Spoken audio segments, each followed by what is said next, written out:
कैलाश पर्वत पर शांति छाई हुई थी।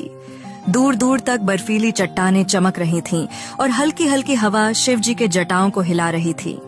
महादेव अपनी ध्यान मुद्रा में बैठे थे। उनकी आंखें बंद थीं, पर उनके चेहरे पर एक दिव्य मुस्कान थी। चारों ओर केवल डमरू की हल्की ध्वनि और नंदी की धीमी सांसों की गूंज सुनाई दे रही थी। लेकिन अचानक उस गहरी शांति को एक कोमल पगचाप ने भंग कर दिया। एक बालक धीरे धीरे शिवजी के पास आया।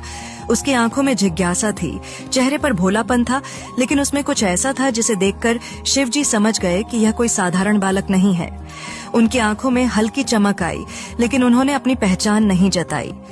बस एक हल्की मुस्कान के साथ उन्होंने बालक को देखा। बालक शिवजी के सामने बैठ गया और बोला, महादेव, क्या आपसे कुछ प्रश्न पूछ सकता हूँ? शिवजी ने सिर हिलाया। बिल्कुल वत्स, प्रश्न ही ज्ञान की पहली सीढ़ी है। पूछो, क्या जानना चाहते हो? बालक ने गहरी सांस ली और पूछा, महादेव, यह संसार सच में है या यह केवल हमारा भ्रम है? शिवजी मुस्कुराए। वत्स, ये संसार तब तक सच है जब तक तुम्हें यह सच लगता है, लेकिन जब तुम इसे माया समझ लोगे तब यह एक स्वप्न जैसा लगेगा। बालक की आंखें और चमक उठी। उसने फिर पूछा, पर महादेव, यदि यह सब माया है तो हम इसे इतनी गंभीरता से क्यों लेते हैं? हम दुख और सुख क्यों अनुभव करते हैं? महादेव ने मुस्कान के साथ उत्तर दिया, क्योंकि तुम्हें यह खेल सच लग रहा है। जैसे कोई सपने में रोता है, डरता है, खुश होता है, वैसे ही यह संसार भी एक स्वप्न है। जब तक तुम जाग नहीं जाते तुम्हें यह सब सच लगेगा।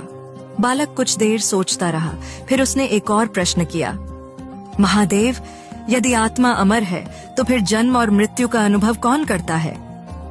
शिवजी गंभीर हुए और बोले, शरीर जन्म लेता है, शरीर ही मरता है।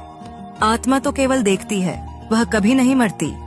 जैसे कोई कपड़ा पुराना हो जाए तो उसे बदल दिया जाता है, वैसे ही आत्मा नया शरीर धारण कर लेती है। बालक के चेहरे पर और अधिक जिज्ञासा दिखी। उसने पूछा, महादेव, यदि आत्मा इतनी शक्तिशाली है तो फिर हम जन्म मरण के चक्कर में क्यों फंसे हैं? हम सीधे मुक्त क्यों नहीं हो जाते? महादेव ने मंद मुस्कान के साथ उत्तर दिया, क्योंकि तुम भूल गए हो कि तुम कौन हो।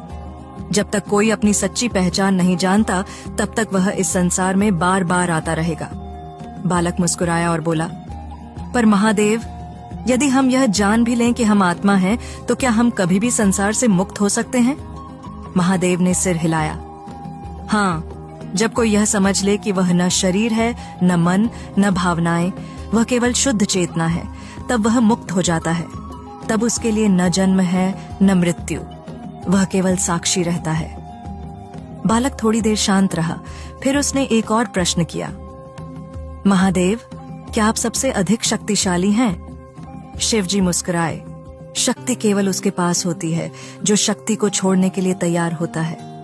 मैं कुछ नहीं हूँ, इसलिए मैं सब कुछ हूँ। जो सच में शक्तिशाली होता है उसे यह सिद्ध करने की आवश्यकता नहीं पड़ती। बालक मुस्कुराया, जैसे उसे उत्तर मिल गया हो, लेकिन उसकी आंखों में अब एक अलग चमक थी। उसने हल्की आवाज में पूछा, महादेव, क्या आपने मुझे पहचान लिया? शिवजी हंस पड़े। उन्होंने धीरे से अपना त्रिशूल एक ओर रखा और बालक के सिर पर हाथ रखा।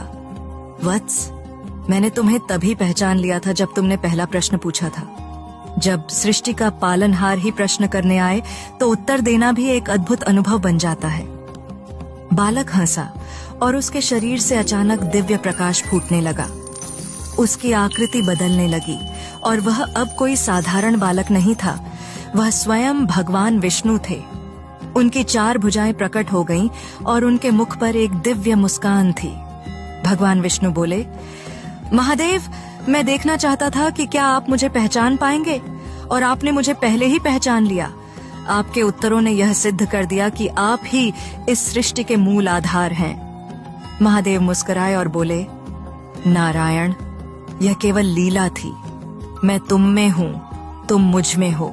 हम अलग नहीं, बस रूप भिन्न हैं। कैलाश पर्वत पर दिव्य प्रकाश फैल गया और वातावरण में एक अद्भुत शांति छा गई। भगवान विष्णु धीरे धीरे अंतर्धान हो गए और शिवजी पुनः अपनी ध्यान मुद्रा में लौट आए। ऐसा लगा जैसे कुछ हुआ ही न हो, लेकिन उस रहस्यमयी संवाद की गूंज ब्रह्मांड में सदा के लिए समा गई। यह कथा हमें यह सिखाती है कि जब तक हम अपने सच्चे स्वरूप को नहीं पहचानते, तब तक हम प्रश्न पूछते रहते हैं। लेकिन जब सच्चा ज्ञान प्राप्त होता है, तब सभी प्रश्नों का अंत हो जाता है और केवल शांति बचती है। शिव और विष्णु केवल दो नाम हैं, लेकिन उनके भीतर एक ही चेतना है, सनातन सत्य।